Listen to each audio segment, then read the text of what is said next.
Hey guys, how's it going? Ricky Widmer here from Most Valuable Podcast, here to give you my top 5 fantasy pickups for week number, I want to say we're on week number 13 here in the NFL season, and I've got some good pickups. If you're new to these videos, these are guys that you can find in your leagues. I try to keep it 40% and below. I go off of ESPN standard ownage, and I'm looking at this one, 34% and below for this one. So I'm going the extra mile for you guys. And coming in at the bottom, number 5, Zach Miller. And the reason why I have Zach Miller, maybe you have a Jimmy Graham. Maybe you have a Rob Gronkowski. This is going to be a very heavy quarterback, tight end kind of a video.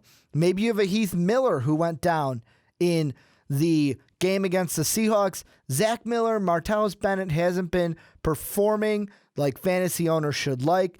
Zach Miller has seen the targets go up, had a touchdown the last game. 2 games ago, had 2 touchdowns, had an over 20-point performance against the 49ers. Could be a sleeper / pickup, but if you need a tight end, Zach Miller, 24.8% of ESPN leagues. Number 4, Mark on the onside kick doesn't think he's a rising star, but you got to go with Brock the Cock-a-doodle-doo, Osweiler. 12.8% of leagues. If you need a quarterback, if you're one of those people that maybe went, hell, I can go for the farm and draft Marcus Mariota, and you're like, I don't need someone. Going up against the Chargers this week, Blake Bortles had a 20-point performance against the Chargers. Maybe Brock Osweiler can do the same thing. Like I said, 12.8% of leagues. Number 3, another tight end. Like I said, maybe you got a Gronk, maybe a Jimmy Graham who's capished for the year, maybe a Heath Miller. Jacob Tamme, 23.8% of leagues. This is a guy that he's getting the targets from Matt Ryan, especially when Julio Jones and Roddy White get shut down like they did against the Vikings. This is a guy that could be a viable fantasy option. Like I said, maybe if you need a tight end, if you had the 3 I listed.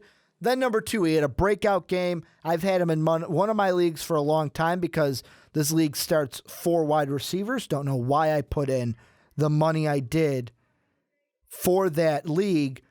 But 33.9% of leagues, Doug Baldwin had a great game against the Steelers.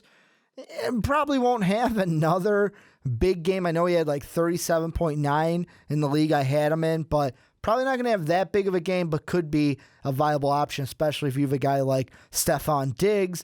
And then at number 1, maybe you need a quarterback. It's going up against, I want to say, the Cowboys this week on Monday night. Kirk Cousins, baby. He's been cracking the pickups for me a couple weeks in a row. 26 on the dot %. He's been playing well. This Redskin team's been playing well. Cam Newton didn't have the best game against the Cowboys. However, the Cowboys are the Cowboys, and Kirk Cousins, he does show up when the team plays in Washington, where this Monday night game is going to be. So, hey, if you need a quarterback, go pick up 26% of leagues, Kirk Cousins. But that's going to do it for my pickups. Go ahead, let me know down below what you think of my fantasy football pickups for this week. Also, let me know if there's anyone who didn't crack the 5 that should have.